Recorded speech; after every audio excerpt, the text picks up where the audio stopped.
حبايبي شلونكم؟ ابتدى المشوار حبايبي من زمان ما شايفينكم. اليوم راح نسوي جيمر من هاي النوعية اللي اشتريناها من ليدل. البان ميش تساوي تقريبا 3.8. شوية دسم هذا. راح نحضر اول شي الحليب، راح نخليه، راح نفرغ حليب، ما راح نفرغ كل الحليب، راح نفرغ تقريبا 3/4 لتر. راح نخلي شوية، نبقي شوية بالبطل ونخوضها بهاي القلب هاي حتى يصير بيه وقف.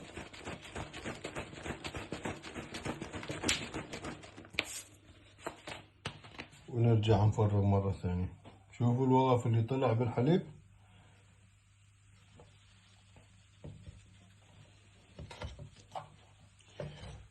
بعدين راح نبلش بالكريمة. الكريمة عم اشتريناها من ليدل شلاك ثاني. هاي الكريمة تصير مثل الحليب بس أسخن من الحليب شوية. راح نفرغها بهاي الصورة. عندنا لتر حليب ويا 4 كريمات. 4 كريمات راح نخليها.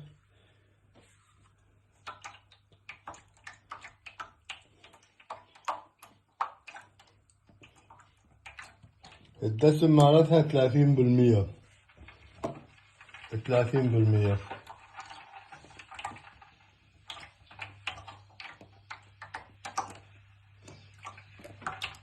راح نفرغ الكريمة بهاي الصورة ونترك الحليب مع الكريمة يفورون.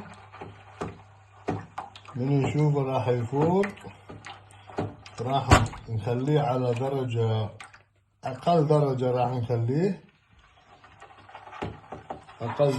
نخليه. بعد ما خلصنا راح نصب قيد.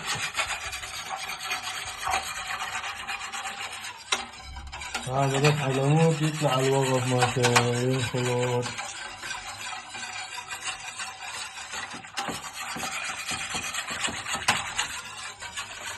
بعد ما نخلص من هاي المرحلة راح نتركه يفور ونرجع لكم مرة ثانية. وهسه حبايبي قام الحليب قام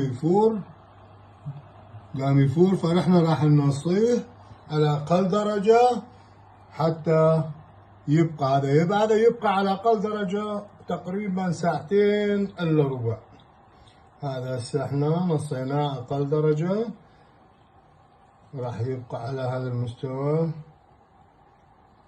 2 إلا ربع. 2 إلا ربع يبقى على وضعه. ونجيكم بعد 2 إلا ربع. هسه يمنا تقريبا الساعة 8، فباكر نشوفكم إن شاء الله. بعدين ورا ما نخلص من 2 إلا ربع ناخذه يبرد شوية ونخليه بالثلاجة على ثاني يوم الصبح ونطلعه ونشوف احنا وياكم القمر. هسه حبايبي بعد ما كملنا تقريبا 2 إلا ربع، شوفوا ما شاء الله قطعة صفرة. طفيناه، راح نطفيه وراح نتركه شوية. وبعدين راح نخليه بالثلاجة لباكر الصبح ونقوم نقطعه ونتريق باكر الصبح. نتريق قمر عسل، قمر دبس وياه شاي عراقي درجة أولى، تلوق هالحلوق الطيبة. إن شاء الله ينال رضاكم. نشوفكم باكر الصبح ويا تقطيع القمر خوتي. حبايبي صباح الخير، وجيناكم. البارحة سوينا القمر خليناه بالثلاجة، وهسه راح نقسمه ونطلعه ونشوفه شلون طلع القمر يمنا.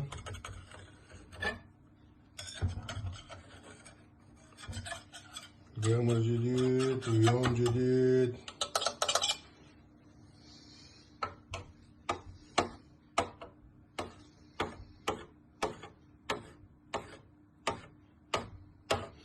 راح نسوي قسمة من بورما، خليه بالماعون.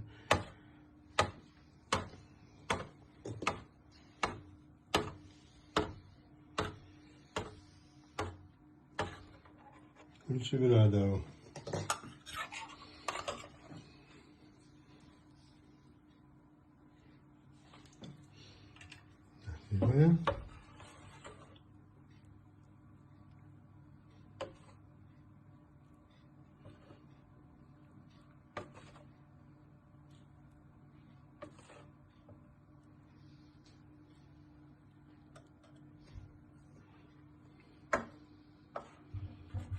هذا القسم الأول ما شاء الله.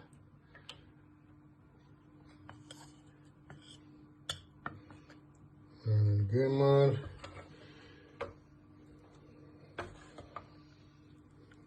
ما نسميه قمر عرب، ولكن مثل القمر العرب.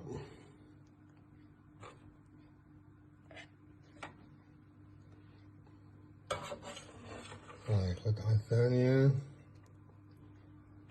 ما شاء الله ما شاء الله.